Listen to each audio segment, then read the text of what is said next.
everybody. I've got a few different projects going this week. So this one right here, I finished the So Gifted quilt top from the Jolly Box for 2022. And then what I've got going on behind me here, put that out of the way and don't fall.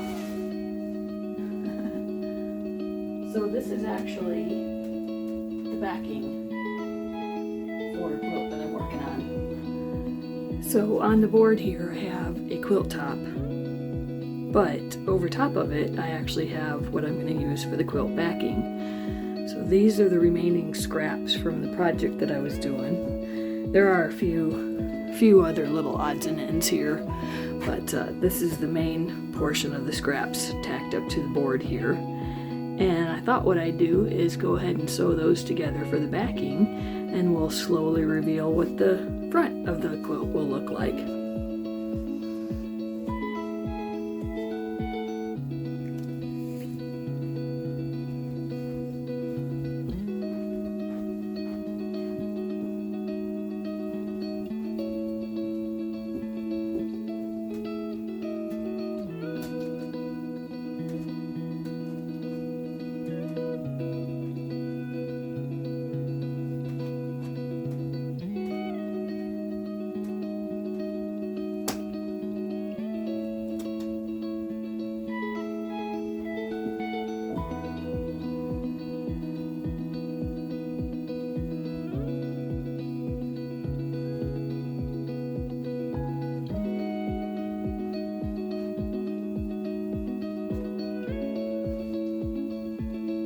Put this portion together, and then I'll come back for the center.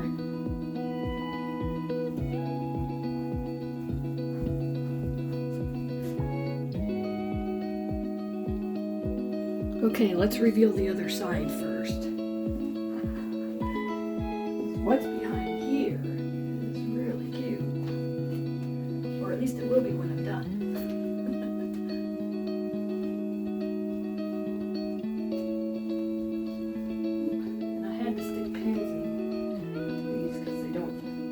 Stick to the other cloth.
And now you're thinking, that review was pretty mean. That was about, geez, Kelly, that was about 2 seconds.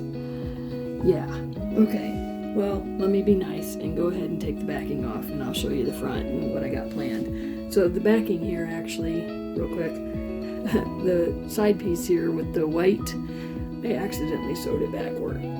But I'm gonna let it go. It's supposed to be a metallic-y and words of joy and that, so it kind of shows through even when you have it turned around, so I'm just gonna let it go. And for the backing, most of this was all scrap from the bundle that I had, but the ice skate strips on here actually were a fat quarter that I had left from another project, so I threw them in there too, just to get the backing a good size for the quilt. It's about 2 inches longer on the top and bottom, and only about a half an inch longer on the sides.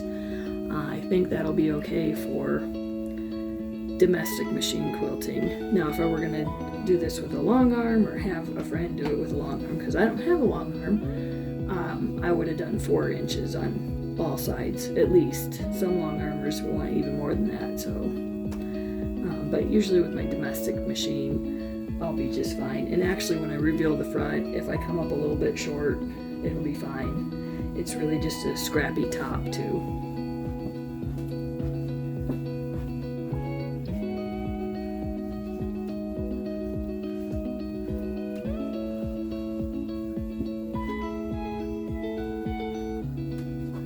This is the piece that I had backwards.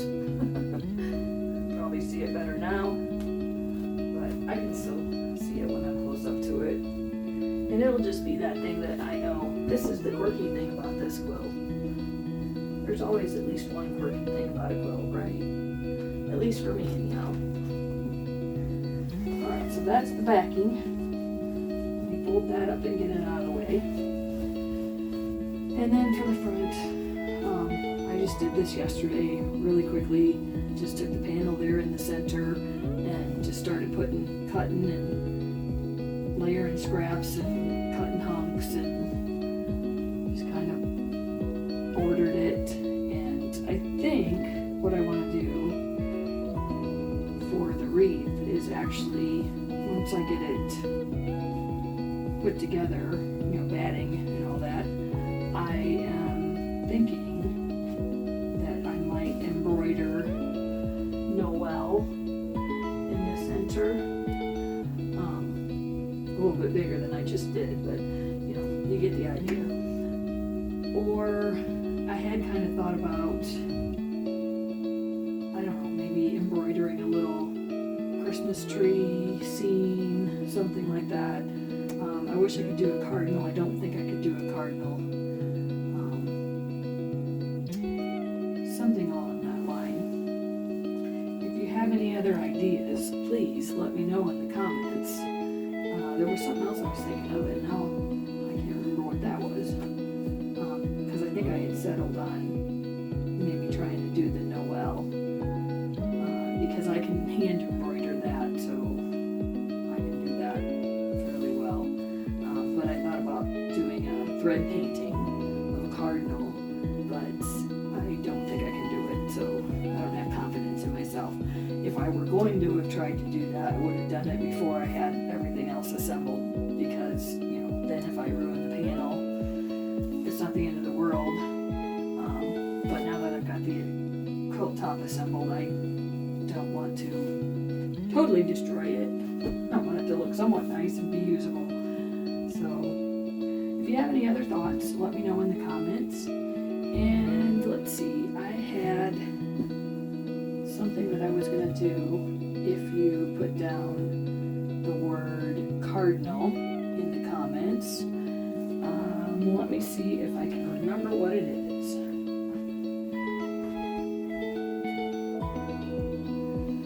Okay, I remembered what it was that I have for the giveaway. So if you write in the comments what you would do with the quilt top here, if you put in the word cardinal as well, then you'll be entered to win the Cream and Sugar Block of the Month book by Fat Quarter Shop.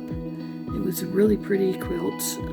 I had done it a while ago, and this is actually a second book that I have, so I'm going to go ahead and rehome that. And it is a really good, nice long, lots of different squares. It was a lot of fun. So, and then I also have a dome threaded needle case. I do a lot of handwork, and I received this in one of my advent boxes, and I actually already have one. I don't use it that often, or I would go ahead and keep the second one, but I just feel like I should go ahead and rehome this. So if you put the word cardinal in, I will do it as a giveaway for these 2 items right here. I will most likely draw that at the end of the month. Let's say, I don't know if it's 30 days in January, 31, I can't think all of a sudden. But I will do it at the end of the month and draw that and notify everybody on the last day of the month. So, well, let's make it the 1st. Make it nice and easy. I'll actually do the drawing the 1st. So the end date will be midnight of the last day of January. Alrighty. Oh, and I didn't have that in screen that whole time. Huh. Oh well. I'm kind of tired this afternoon, so... And actually, you know what? I'm going to also throw in this little mini tumbler right here. I forgot that was sitting there. I actually like to use these for doing like flower pet. Well, it's not really a flower petal, the style of it, but you can do like a squarish flower petal. You know, your center in here, and then it's kind of nice for chunky, blocky looking sunflowers. So we'll get ready for summer, right? I'm still finishing up winter here myself, so in fact we're still in winter, right?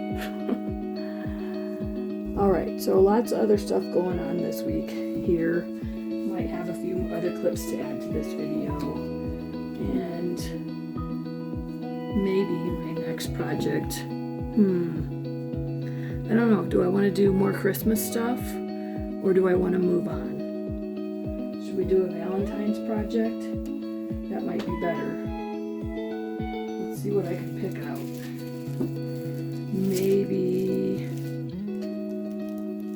something more like that. Nice and springy. I might have to come back and let you know what I've come up with. A lot of people talk about how they organize scraps, so I figured I'd go ahead and just do a minute here where I'll go over a couple things for scraps.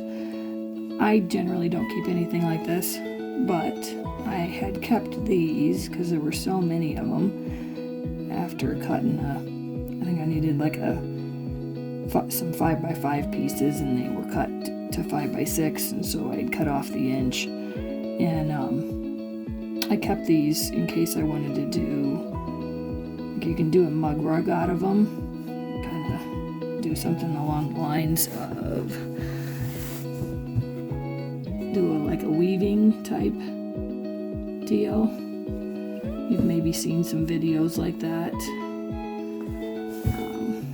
Just to give you a little example here, you would maybe lay out like that and then take a piece and go something along this line. Do that and then put another one in. And you can like actually pin it to something like a piece of corkboard or something like that. Pin down your top row, and then it helps keep things from moving when you're going through and picking up each one and weaving it through. I had thought about doing a couple of those this Christmas, but I just ran out of time, what with being sick and all. So, but I will go ahead and save these because maybe I'll do something later this year. But anyhow, normally something this size would just go into my bin. And then if I ever do want to do a project like this, I just kind of rummage through it and grab them. It's just that these were all the same kind of Christmassy type material, so I just left them in a little pile there. And so now I actually just did a cardinal project, and this is what I've got left. Got a couple of 5-inch squares.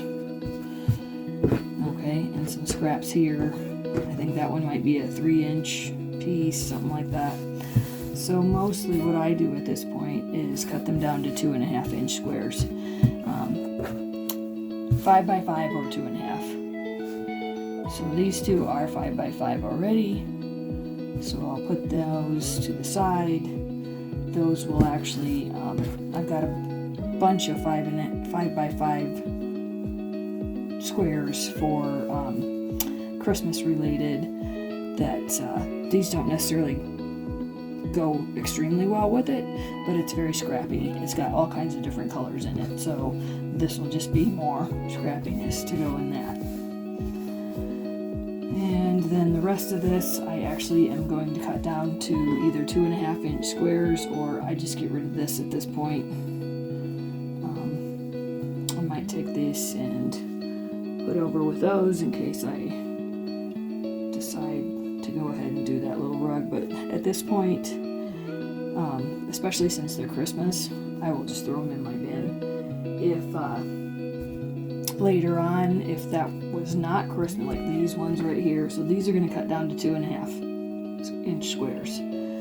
But when I get to the point where it's maybe something more like these right here, I do tend to throw them in a pile for a little while, just in case, you know, once I get the project finished, if I really don't need them, something this size, I'll probably throw into my box, and it'll become either fill, or someday when I decide I want to do a little 1-inch project, I will rummage through it, throw the fill into a pillow, and get the 1-inch squares out and do it then. It just doesn't quite seem worth it right now to cut all of that down. So, but I will go ahead and cut these down for 2.5 inch squares. So this one I'm going to kind of fussy cut a tiny bit and keep the truth. And you can see I totally messed that cut up.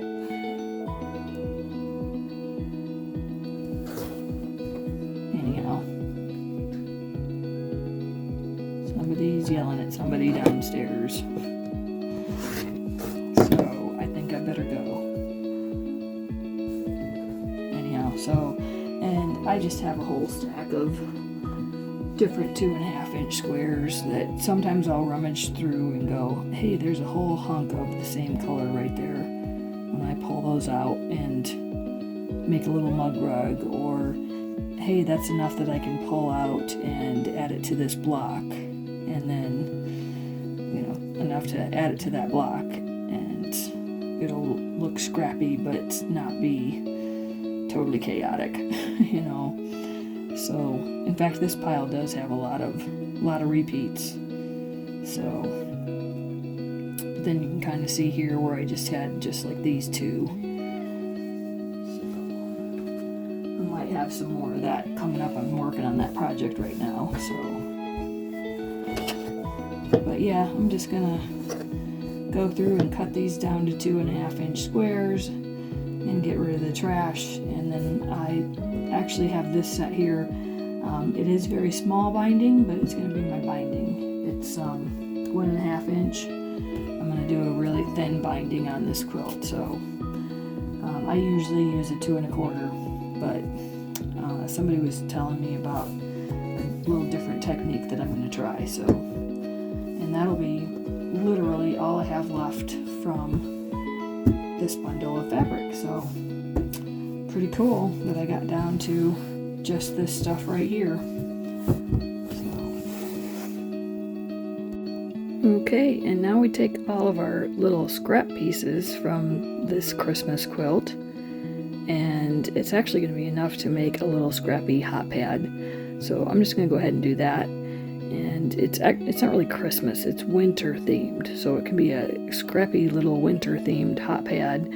And that'll use up all these, and I don't have to try to put them in with all my other scraps and figure out how they work, because it does kind of read Christmassy.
waiting for down there, huh?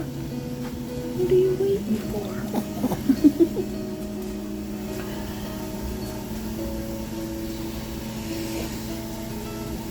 Silly. You think you're gonna get some? I don't think you probably will.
You know, this would be a good use for the silicone fingers.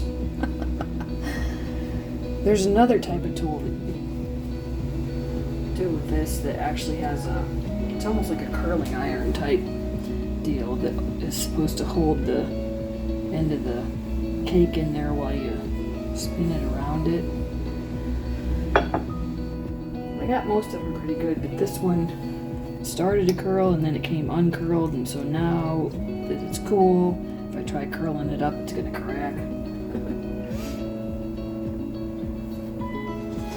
But most of them look pretty good.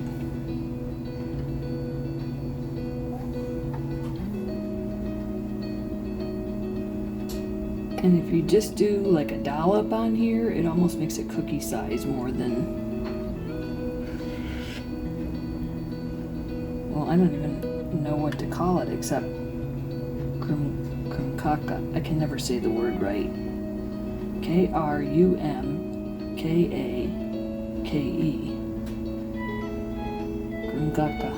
Krumkake. Krumkake. I think you have to actually live in Norway to know the word.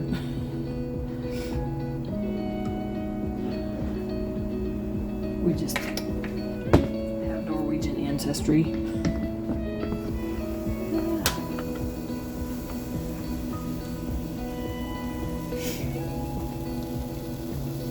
Alright, so put that in there for 50 seconds. We're going to transfer these over to another.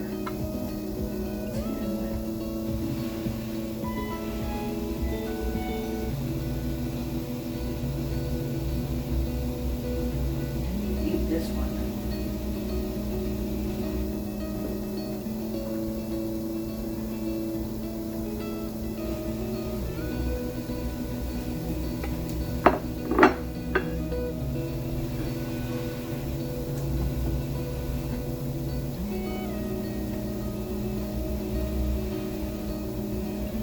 Oh my goodness.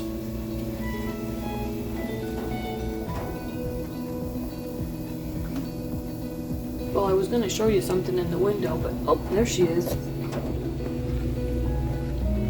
All you can see is me, though.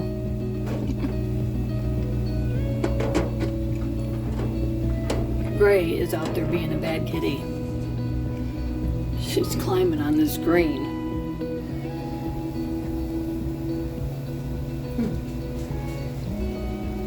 She's being a bad kitty because she smells the cakes.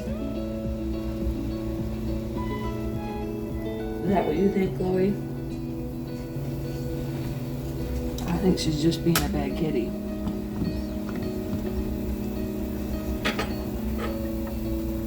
So I was going to let a couple of them get just a little bit darker and see if maybe they're a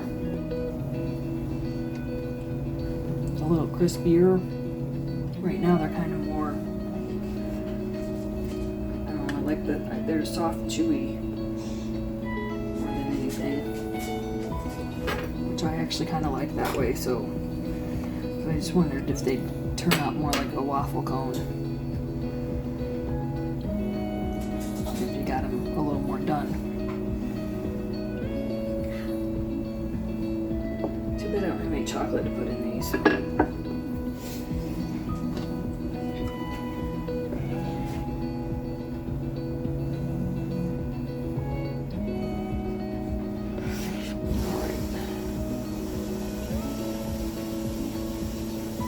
And you can do a good tablespoon size there, or just a regular small teaspoon size, and it'll just be more cookie size, you know, like a normal cookie.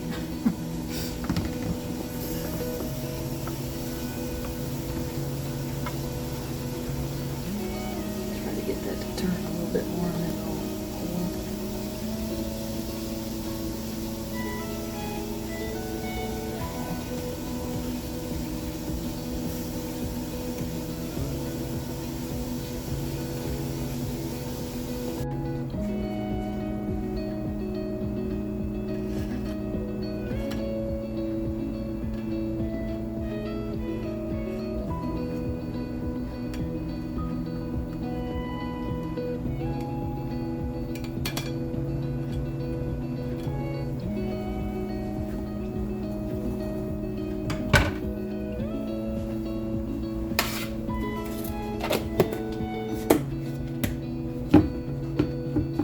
Have any vanilla, but I'm going to put some terrific cheesecake on it. And we'll fill this with some whipped cream. Delicious. Yummy.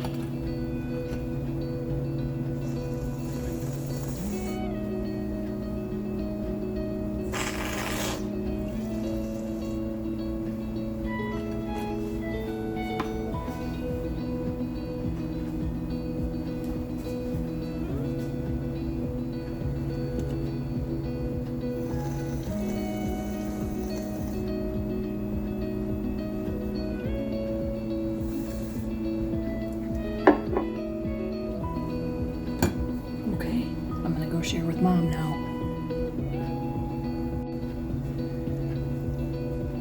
And maybe I'll share with that little beggar.